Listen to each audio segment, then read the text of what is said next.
Groupon is officially a public company, and it went off like a rocket on its first day of trading. The daily deal leader ended the day up over 30% at about $26 a share, giving Groupon a market valuation of $16.6 billion.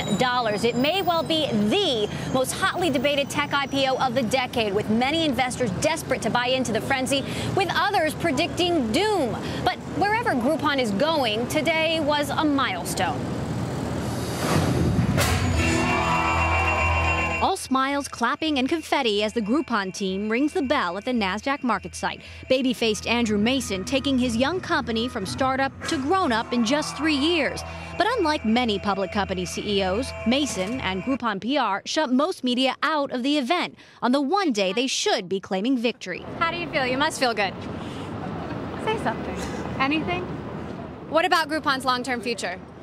Then there was CFO Jason Childs. Jason, how does it feel?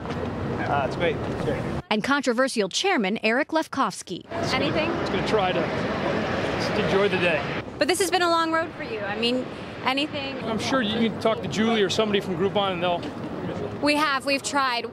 Why aren't you doing interviews? At one point, Mason, known for his dry sense of humor, told me to try again. Try again. Okay, how do you feel, Andrew? No answer. Always a joker. It's fairly unusual for a company to deny media requests on the day of an IPO. We spoke with Jeff Weiner, the CEO of LinkedIn. When they IPO'd, we spoke with Joe Kennedy, CEO of Pandora, when Pandora went public, but nothing today from Groupon. We've been covering Groupon for months and months, inside and out. Our reporting has been incredibly thorough, but there are a lot of tough questions out there. Investors have piled on criticism of Mason's behavior. I think he took away from this IPO, although he has a certain aura about him. And I think having that founder dynamic in a company is very important. But I don't think people look to him and revere him the way that Steve Jobs was revered, for instance. I think they look at him and say, this guy's a risk factor. Andrew Mason, the same guy who declared Groupon's spokesperson a talking cat, sent a memo to employees that contained crucial financial information not in the company's public filings.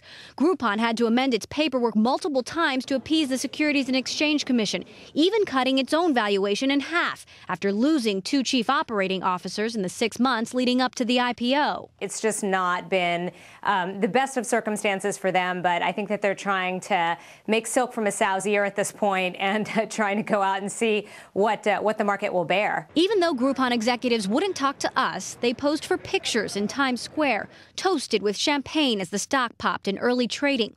But that won't satisfy many analysts and investors who think Groupon's playing an investment game that may have dubious results.